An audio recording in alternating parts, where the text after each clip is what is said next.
Imagine pulling up in 1937, America, and instead of a sedan, you arrive in a rolling house. Not a camper, not a trailer, an actual house on wheels. While most people were arguing about carburetors and chrome, someone said, "You know what this car needs? A living room." And I believe that moment changed road travel forever.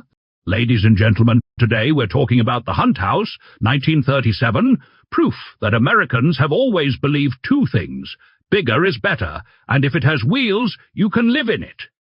Back in the 1930s, people wanted stability. Jobs were scarce. Money was tight, and somebody thought, let's build a house that can drive away from the mortgage. That's optimism or panic, hard to tell. My friend Timmy once tried to convert his fishing boat into a mobile residence. The only thing mobile was the Coast Guard chasing him. Sorry, Timmy. The Hunt House of 1937 was born in a decade when America was still climbing out of the Great Depression. Travel was changing. Highways were improving. And families wanted freedom, real freedom. Not just Sunday drives, but the ability to pack up their entire life and move. Unlike the tiny travel trailers that would become common later, the Hunt House aimed higher. It wasn't just transportation. It was architecture on wheels. I think what fascinates me the most is the mindset. In 1937, the average car buyer wanted reliability and maybe a little style. The Hunt House buyer wanted independence. They didn't want a weekend getaway. They wanted a roaming address. Underneath vehicles like this typically relied on commercial truck chassis of the era. That meant solid frames, leaf springs, and heavy-duty components designed to carry serious weight. The power plants were usually inline six-cylinder engines common in late 1930s trucks, delivering somewhere in the neighborhood of 80 to 100 horsepower, roughly 60 to 75 kilowatts, depending on the chassis used. Now, was it fast? Absolutely not. You were lucky to cruise comfortably at around 45 to 50 miles per h-hour, about 72 to 80 kilometers per h-hour. And at that speed you felt like you were piloting a small office building. What I liked the most is the courage it took to drive one. Steering was manual, braking was mechanical or early hydraulic, depending on the base chassis, and suspension was leaf-sprung front and rear.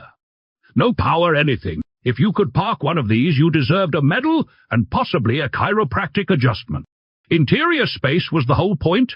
A Hunt House typically featured a small sleeping area, compact kitchen facilities, and seating that converted into beds. It wasn't luxury. It was liberation. Families could travel across states without hotel bills. Would you dare to road trip across America at 50 miles per hour in a 1937 rolling house? Yes or no? Timmy says he would, but only if it had a minibar. Bob, my conspiracy theorist neighbor, claims these were government experiments in mobile surveillance housing. Bob also thinks Wi-Fi is mind control, so we're not taking architectural advice from him. Let's talk specifics. A typical Hunt House of 1937 sat on a commercial truck chassis with a wheelbase often exceeding 12 feet. That's over 3 meters 60 centimeters. Overall length could stretch beyond 20 feet. Roughly 6 meters or more depending on configuration.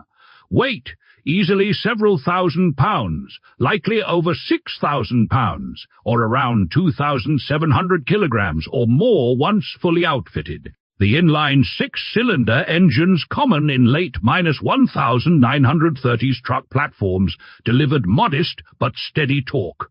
You weren't drag racing, you were migrating fuel economy.